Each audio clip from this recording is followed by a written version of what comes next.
All right, hello. How's it going? Hello.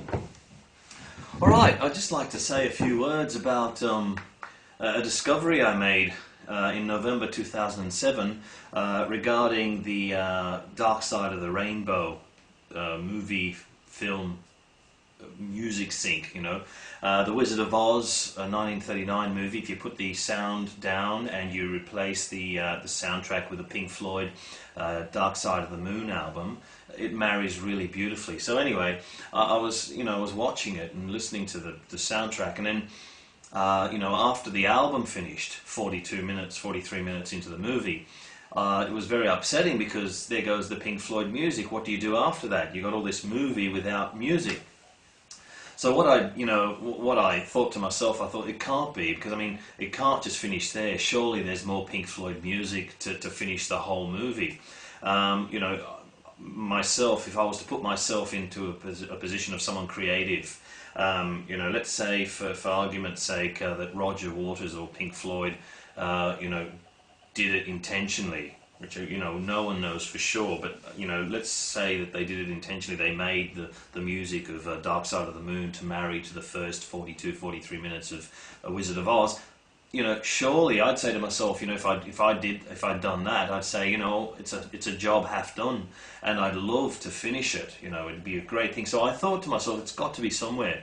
I opened myself up, psychically or something, and I thought deeply, and and what can I put in place, for this empty movie, empty soundtrack. And suddenly I thought about the red poppy, the flowers, the red poppy scene where the characters are running through the field and they get drugged and fall over, and I thought probably Comfortably Numb. The song Comfortably Numb by Pink Floyd would fit really well there. And I tried it, and it was perfect. It was just the best marriage of music and film. And I thought, there it is. There is more Pink Floyd music that can go with The Wizard of Oz. So, and then, I thought, well, it's on the Wall album. Comfortably Numb is on the Wall album. So I thought, I'm going to go to the Wall album. It didn't work. It seemed not to work because, the songs aren't in order. This is what I thought to myself. I thought, maybe it's all on the Wall album, but in order for Roger Waters or whoever, or Pink Floyd or whoever is in charge of this project, I thought maybe they're trying to make it harder to find. Maybe they, for some reason. So they scrambled the order of the songs. So the songs are on the Wall, but the order is scrambled. So much harder to find. And in fact, who knows how many thousands of people are trying to work it out. No one's worked it out yet.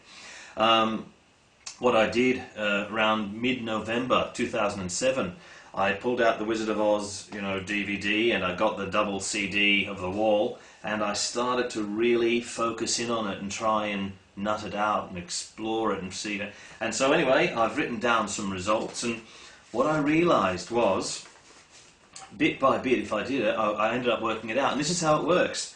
After the Dark Side of the Moon's finished, around 42 minutes and 26 seconds, you got the Tin Man in the scene. And I thought, Tin Man. And then I looked at the song list on the album, and I thought, there's a song called Empty Spaces.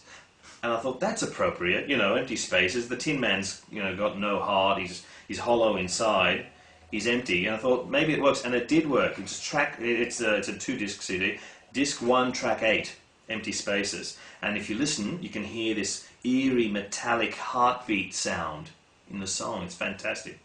Anyway, when that finishes, at 44 minutes and 28 seconds, 44 minutes, 28 seconds, by the way, all these timings perhaps are not exact to the second. They might be 2, 3, 4 seconds out. I'm not sure exactly, because it depends where you start the movie, you see. But at 44 minutes and 28 seconds, there's a song called Young Lust. Young Lust. It's disc 1, track 9.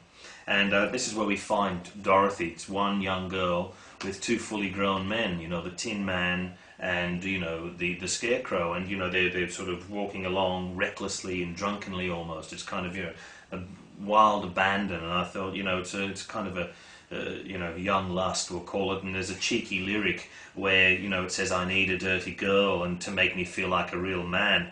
Unfortunately, the song needs to be faded out because it goes a little bit too long. It needs to be faded out at 46 minutes 08 seconds. Now, I think the reason for this, because 3 or 4 numbers, there are 17 tracks from The Wall, 17 altogether, that make up the rest of the soundtrack to Wizard of Oz. And I've got a feeling the few that need to be faded out, it's perhaps because the person in charge of this project, whether it be Roger Waters or more members, perhaps he didn't want the other chaps to know. And so what's happening is, they're playing a song and it fits really beautifully, but, he can't easily say, look, let's stop it right now, the scene's up, let's go to the next scene. So, he's probably figured, I've got it if I need it, I can just fade it out, there it is, So there are a few songs, I'll let you know. Okay, so the third song, at 46 minutes and 8 seconds, 46:08, it's a song called One of My Turns. It's disc 1, track 10, One of My Turns. And this features some really cute, hilarious lip syncing, where, Dorothy sounds like a band groupie, in awe of, look at all these guitars and things like that, It's very cute. This needs to be faded out, because at 47 minutes and 1 second, we begin a song called In the Flesh. That's at 47 minutes and 1 second. It's disc 1, track 1. Now, this is very appropriately titled. This piece introduces the Cowardly Lion, which is a flesh eater, so it's in the flesh, right? When that finishes, this fades out by 51 minutes 21 seconds. 51 minutes 21 seconds, we begin a song called Comfortably Numb. 51 minutes 21 seconds. Comfortably Numb is disc 2, track 6. This track is perfectly appropriate, as I mentioned earlier.